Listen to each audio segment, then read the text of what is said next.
देखिए, ये जो इस वक्त खबरें फैलाई जा रही हैं ये सिर्फ गवर्नमेंट कैंप से फैलाई जा रही हैं और ये आज से नहीं, काफ़ी दिनों से फैलाई जा रही थी और वो हर खबर तकरीबन नाकाम इसलिए हो रही है कि वो इस तरह की सूरत पैदा करना चाहते हैं कि इमरान खान जो हैं वो इस वक्त बेसिकली एक अपना ढारस जो है वो उनकी नहीं बंधाई जा सकती, वो सब कुछ छोड़ चुके हैं। वो समझते हैं कि मैं अब गोली लगने के बाद उनका मोराल ख़त्म हो चुका हुआ है। छोटे छोटे इलाकों के अंदर अब वो जलसे कर रहे हैं, लॉन्ग मार्च उस तरह रह नहीं गया, छोटे छोटे ये पूरी की पूरी एक प्रोपेगेंडा मैकेनिज्म है कि जो उनके मतलब हो रहा है और इसके मतलब वो सब लोग जानते हैं।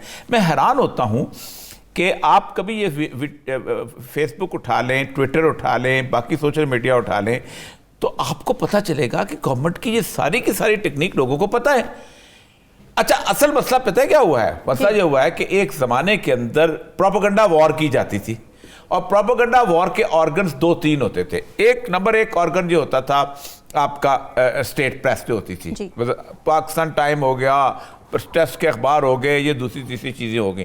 फिर उसके बाद साथ साथ 60s के अंदर 65 के करीब करीब जो है 64 में ख्याल है पाकिस्तान टेलीविज़न आया है। तो पाकिस्तान टेलीविज़न का एक भोंपू होता था, वो भोंपू जो होता था वो बताता था फलां ये है, फलां ये है, ये हो रहा है, ये कर रहे हैं, वो कर रहे हैं। बाकी सारा ब्लैकआउट होता था। 1 या 2 अखबारात ऐसे होते थे जिनमें से नवाए वक्त जो था वो किसी हद तक और भुट्टो के दौर में जसारत निकला था। इसके अलावा बाकी कोई अखबार पढ़ने वाले रीडर तो आज भी 1 करोड़ से ज़्यादा नहीं, तो उस वक्त तो और भी कम होते थे।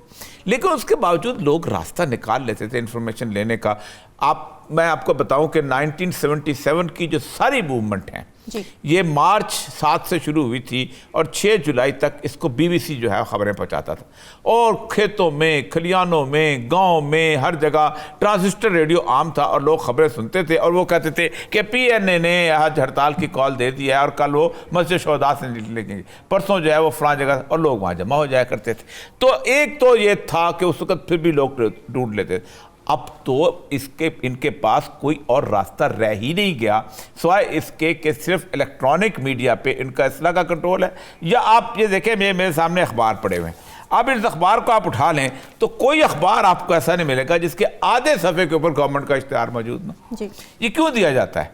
मैं खुद सेक्रेटरी इन्फॉर्मेशन रहा हूँ, इसलिए दिया जाता है कि हेडलाइंस कम से कम हो जाए और हेडलाइन कम से कम होती है तो इम्पैक्ट का, वो समझते हैं अखबार का खबर में हेडलाइन कम करके इम्पैक्ट हम कम कर देंगे। तो ये एक बेसिकली बहुत बड़ी प्रोपेगेंडा सूरत हाल है जिसके लिए हम भी असीर हो जाते हैं। हमें भी ज़ाहिर बात है मौजू चाहिए होता है, बात करने के लिए भी हिलाली साहब को भी मौजू चाहिए होता है, कुछ तो बोलना है। अगर प्रोग्राम का पेट तो भरना है तो प्रोग्राम के पेट भरने के लिए हमें ये मौजू मिल गया कि जी गवर्नमेंट अप्रोच कर रही है। असल मसला वही है कि गवर्नमेंट काफ़ी दिनों से उसका तोशा खाने का शुरू किया, वो उस तरह नहीं कर सका। कल मैं एक उनके अपने प्रोग्राम जो खालिस्तान उनका अपना चैनल है जो कि अभी तौर पे उनके खास आदमी ने खरीदा है, जिसको वजीर आला बनाने के लिए बड़ी तगदा होती रही, उसके अंदर उन्होंने वो घड़ी वाले को बुलाया हुआ था। वो घड़ी वाला जाओ बिल्कुल जिसे कहते हैं वो उनको उलट पड़ गया, उनसे बात ना हो सकी सबको। तो प्रोपेगेंडास भी खत्म होते जा रहे हैं। फिर दूसरी एक और बात जो है हमेशा याद रखनी चाहिए कि पॉपुलैरिटी जो होती है ना, उसके सामने तमाम स्कैंडल्स जो हैं वो फेड आउट कर जाया करते हैं। अच्छा। ये बाद में कहीं उठाया करते हैं जब कोई वक्त गुजर जाता है, जब कुछ चीज़ें और तरफ थे। इमरान खान इस वक्त पॉपुलैरिटी के उस मकाम पे है कि जिस मकाम के ऊपर स्कैंडल्स जो हैं वो ख़ास तौर पे उसको फ़ायदा ही दे सकते हैं, उसको नुकसान नहीं पहुंचा सकते। तो ये भी इसी तरह का एक स्कैंडल है कि अप्रोच कर रहे हैं, वरना अप्रोच किया होती तो कम से कम और कुछ नहीं तो खबरें तो आती। फलां तो ये तो होता, आजकल तो वीडियो कैमराज मौजूद हैं, वीडियो कैमराज तो आते हैं कि बंदा जनाब इधर से गया है, मिल के आया है, ये किया है, वो किया। ठीक है, देखिए 2-3 चीज़ें होती हैं। देखिए जिस वक्त आप इकोनॉमिक क्राइसिस में होते हैं तो सबसे अहम 3 बात जो होती है कि आपको कुछ ऐसे अनपॉपुलर फैसले करने पड़ते हैं। इसलिए कहा जाता है कि आप एक ऐसी लीडरशिप को लेके आओ जिसकी लोग बात मानें और जिसके मानने के तैयार हों और जिसको ट्रस्ट करें। इन्होंने किया क्या है, इन्होंने PDM को जब लेके आए तो ये समझते थे कि PDM तो खैर कोई समझने वाली बात नहीं थी। PDM का डिसीजन बिल्कुल इरेक्टिक था, PDM का डिसीजन बिल्कुल पर्सनल था। अब तो ये चीज़ ऑब्वियस हो गई हुई है, ना मुल्क क्राइसिस में था, ना कोई इकोनॉमिक सूरत हाल ऐसी थी, ना कोई गवर्नेंस का मसला था। आज इकोनॉमिक सर्वे सारा कोई बता रहे हैं कि टोटल इरेक्टिक डिसीजन था और इरेक्टिक डिसीजन का उनको खुद भुगतना पड़ गया 10 अप्रैल के बाद। असल मसला यह है कि पॉपुलर लीडरशिप जो होती है वही एक ऐसा डिसीजन ले सकते हैं जिसको कौम कुछ देर के लिए खुशी से कबूल कर सके। अच्छा। एक तो ये है। दूसरी बात यह है कि इमरान खान को अब अंदाजा हो गया है कि ये अगर अगले 6 महीने और भी ये गवर्नमेंट चलती रहे तो मेरे फायदे में है, क्योंकि उस सारी बदनामियां, सारी नाकामियां, सब कुछ जो है वो आगे बढ़ती जाएंगी। अगले सेगमेंट में हम डिस्कस करेंगे कि जो इकोनॉमिक क्राइसिस जो है, और कल भी हमने बड़ी तफसील से, हिलाली साहब ने भी सारी तफसील बताया कि जिस किस्म का इकोनॉमिक क्राइसिस आ रहा है, अगर दिसंबर का वर्षा जो है इमरान खान और यहाँ गुजार जाए और जनवरी तक चला जाए तो आप उनको पता चल जाएगा कि ये जो अपने आप को साबित करते फिरते थे, हम एक्सपीरियंस्ड हैं, हमने 32 साल गुजारे हैं, हम ये कर लेंगे, ये कल का बच्चा उठ के आ गया हुआ है, ये पता नहीं क्या चीज़ है, तो वो उनकी खुद ही उसको पता चल जाएगा किस हद तक वो अपने म्यूजिक को फेस करते हैं। असल मसला ये है कि एक तो ये है कि वो पिंडी में जा रहे हैं।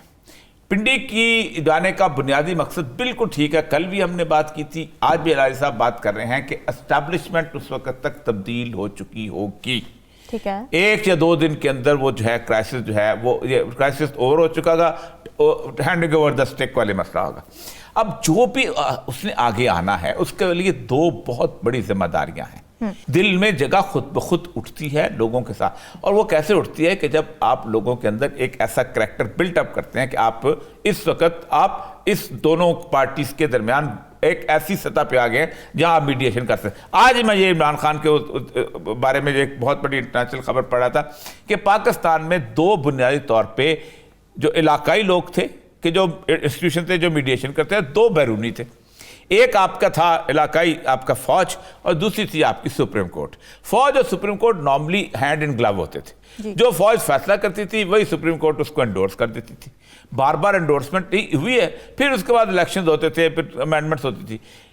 इस वक्त सूरत हाल यह है कि दोनों के बारे में एक धुंधलाहट छाई हुई है पूरे मुल्क के अंदर। अच्छा, ना ये मानेंगे ना वो इसकी होगा तो टिल्ट होगा, वो नहीं मानेंगे।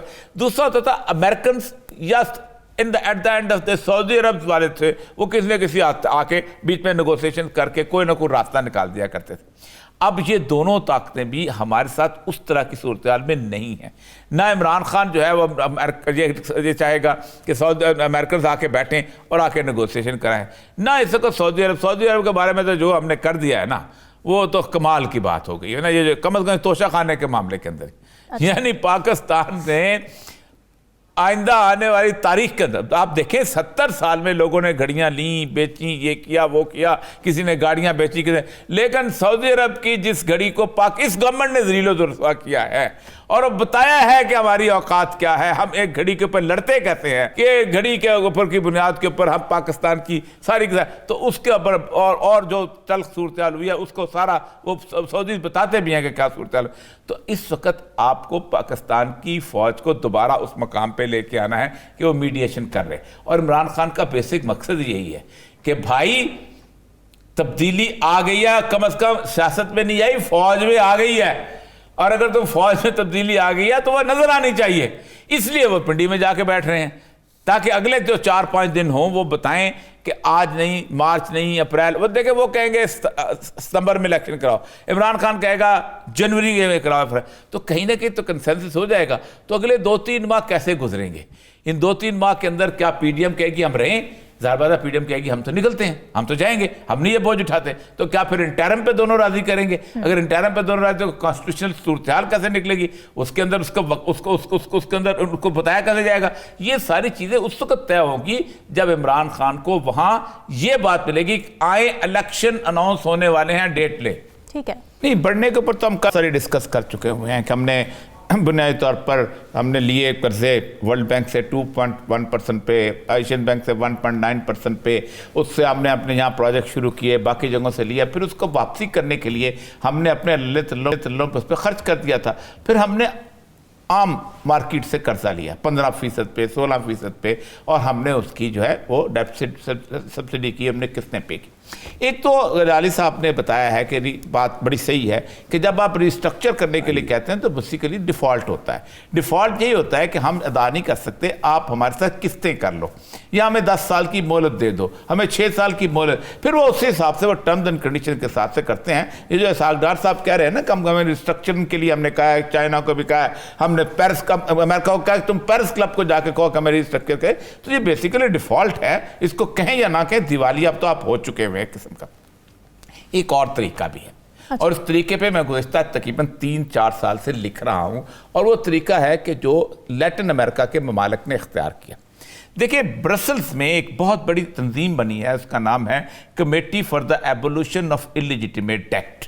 इस कमेटी का सरबराह है एरिक टुसान। ये बहुत ज़बरदस्त किस्म का आदमी है। एक मूवमेंट चली हुई है पूरे यूरोप में, उस मूवमेंट को कहते हैं डेट जुबली। वो कहते हैं कि जब तक आप इस दुनिया के अंदर जो कंट्रीज़ हैं वो बड़ी अपना सरमायादार कंट्रीज़, वो जब तक एक दफ़ा कर्ज़ों से इन दुनिया को निकालते नहीं, ये दुनिया के अंदर जो रीडिस्ट्रीब्यूटिव जस्टिस का कॉन्सेप्ट नहीं हो सकता। तो 2016 के अंदर एक शख्स जो था वहाँ इलेक्शन जीत गया एक्वाडोर के अंदर। अच्छा। उसका नाम था राल्फ कोरिया। ठीक है। उस बंदे ने इस एरिक टुसान से मुतासर था, बहुत ठीक ठाक। उसने एरिक टुसान को बुलाया वहां पर, और उसने एक डेफिनेशन की डेट की, और डेफिनेशन ये थी कि the debt which has been accrued for the benefit of the few is illegitimate. वो कर्जा जो कि चंद लोगों की ख्वाहिशात को या चंद लोगों की ज़रूरियात के लिए लिया जाता है और अवाम उसमें शामिल नहीं, वो इलिजिटिमेट रहता है। और उसके साथ ही उसने जाके फाइनेंस डिपार्टमेंट के अंदर IMF के दरवाजे पर लगाया ताला, चाबी डाली जेब में, कान से पकड़ के उनको बाहर निकाल दिया और ऑडिट शुरू किया। अच्छा। 11 महीने जो था एरिक टुसान की वह पूरी टीम ब्रसल से आई।